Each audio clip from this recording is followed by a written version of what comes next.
There is a very serious security challenge related to terrorism and ISIS-associated terrorism in Russia, mainly in the North Caucasus. And in the recent years, it's been contained to the North Caucasus primarily. I mean, we should remember that attacks in the North Caucasus continue.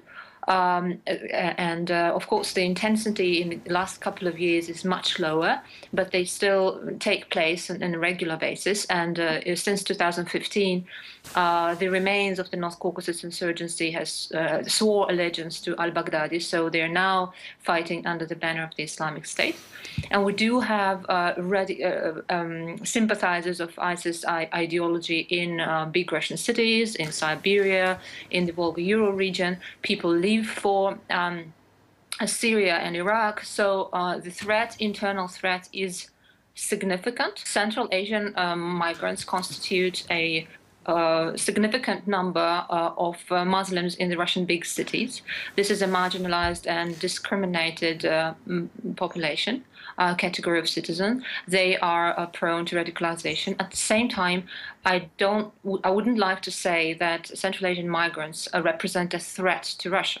There's we haven't had a history of any major attacks committed by Central Asians in Russia.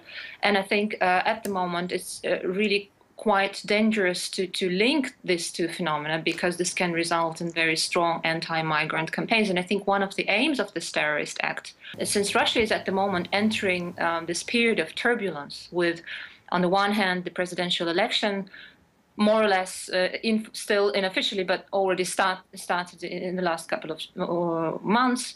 And at the same time, protests, anti-corruption protests of long-distance truck drivers. So this is the moment when Russia is vulnerable in a sense. The tensions are growing, and committing a terrorist act in a big city where the president is located by a person with Central Asian origin could exactly, be meant to or aimed to exacerbate this type of tension.